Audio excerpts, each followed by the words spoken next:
Let me reframe this. We're in a different kind of environment right now. This isn't just a normal cycle. What's happening is a shift. Shopper behavior is changing.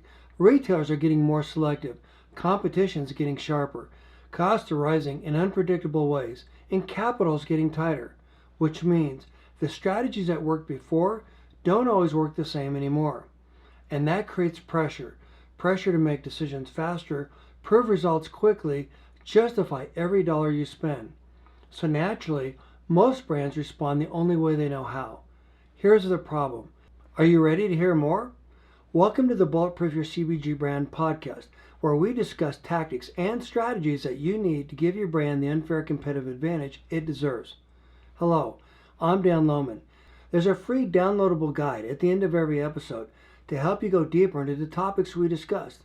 Now, let's roll up our sleeves and get started. Why most brands struggle in this economy and what to do instead. Everything feels harder right now.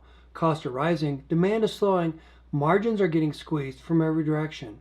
And if you're like most founders I talk to every week, it feels like you're doing everything right and still not getting the results you expected. You're working harder, you're spending smarter, you're paying close attention to your numbers, and yet growth feels unpredictable and margins are getting squeezed.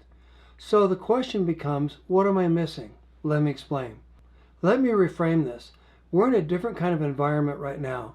This isn't just a normal cycle. What's happening is a shift. Shopper behavior is changing. Retailers are getting more selective.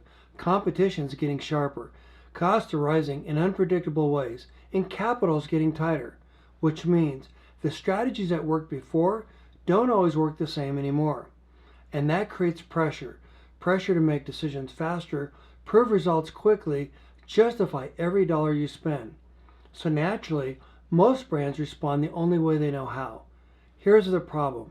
They cut spend, they double down on promotions, they chase velocity, they react to whatever the latest report says. And on the surface, that makes sense because it feels like you're doing something. But here's the problem. That approach is reactive, not strategic. And in an unpredictable environment, reactive decisions don't stabilize your business. They amplify the volatility. That confusion is expensive, and that increases your long-term risk to your brand. Here's the shift. So let's challenge the assumption. Most brands think we need better strategy, we need more data, we need to spend more efficiently. But that's not the real issue. The real issue is clarity. Because when you lack clarity, you second-guess decisions, you chase the wrong opportunities, you misinterpret what's really happening, you become reactionary. Fear and doubt guide your decisions. And over time, that creates inconsistency. Now, back to what actually drives predictable growth. Here's a real-life example. I recently worked with a snack brand that had a really interesting challenge. On paper, it looked like they were doing everything right. They had a strong product, a clear point of differentiation, clear traction with both retailers and consumers. They had even validated demand. People liked their product. Retailers were interested. So you would think that the next step would be obvious, scale. But that's where things got complicated. They started asking questions like, which flavor should we lead with? What pack size should we prioritize? How much should we produce? Which retailer should we focus on first? And every one of those decisions mattered because getting it wrong doesn't slow growth. It creates costly mistakes, excess inventory, especially with perishable products, missed opportunities, poor shelf performance, damaged retailer confidence.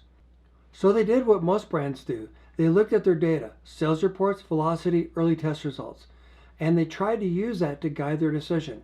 But here's what they ran into. The data didn't tell them what to do next. It told them what happened, but not why it happened. And without that, they were guessing. So here's the problem. Let's slow down because this is where the real insight is.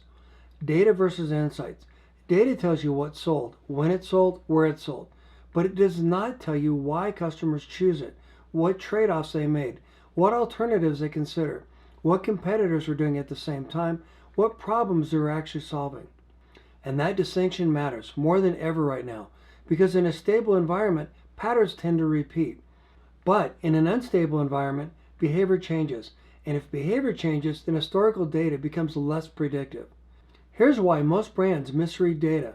Consider this. If you run a promotion and see a lift, what most brands assume is that the promotion worked. But what if Those sales would have happened anyway.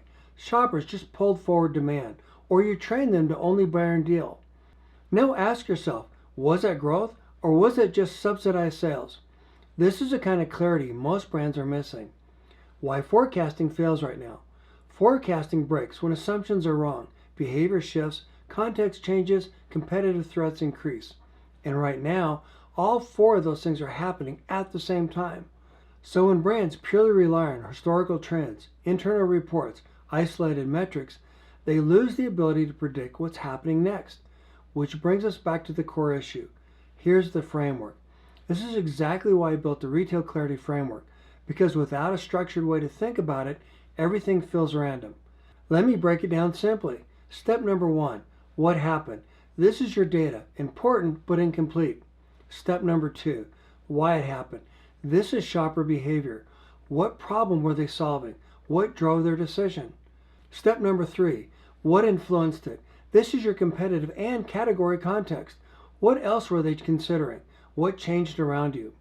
Step number 4, what do you do next? This is where strategy becomes clear, not reactive, not guesswork. The reality is that most brands never get past step 1, and that's why they feel stuck. Here's how to apply this and how to make it actionable today. So how do you apply this first? You don't start by doing more.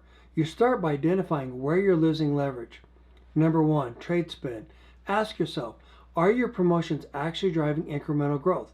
Or are they just discounting existing demand, training shoppers to wait, compressing your margins, or being drowned out by competitors? Because if you don't understand the why behind your performance, you can't optimize it.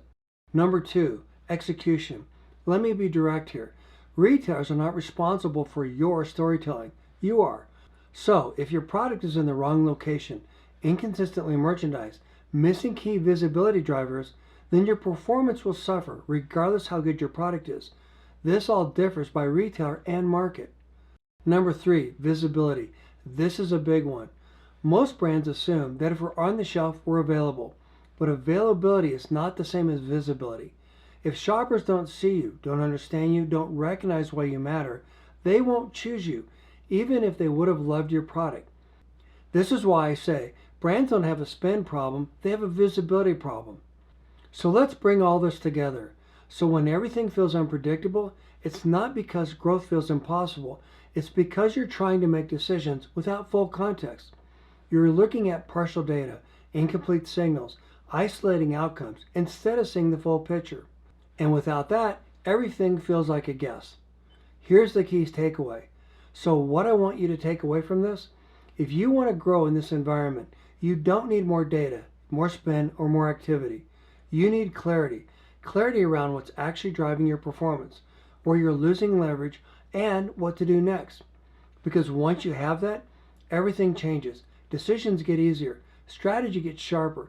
Growth becomes more predictable. Here's your next step.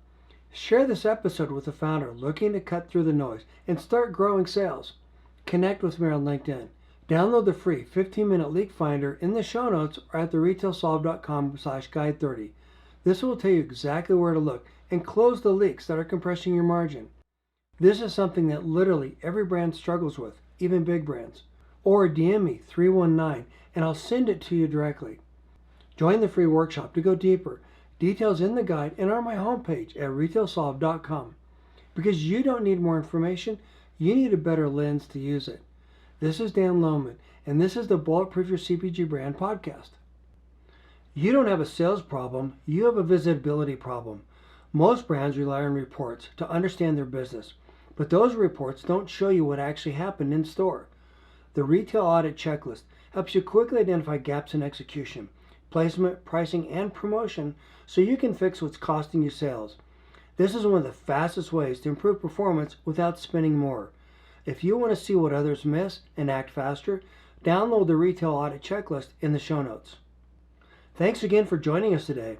Please reach out and share your most pressing questions, and I'll do my best to get you the answers that you need on future episodes, including with expert advice from CEOs and industry thought leaders.